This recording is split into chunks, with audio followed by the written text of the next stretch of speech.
Hello people, I'm using OBS Studio, but I have to check something.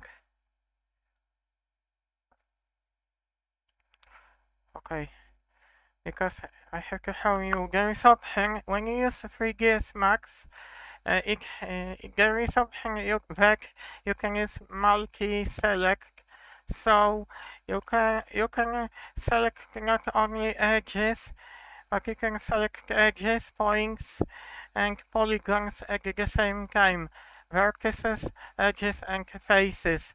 But in 3ds Max, on the right side of outliner menu, you have option sub-object multi. But in Blender, when you hold the shift and press those three buttons, you get multi-selection.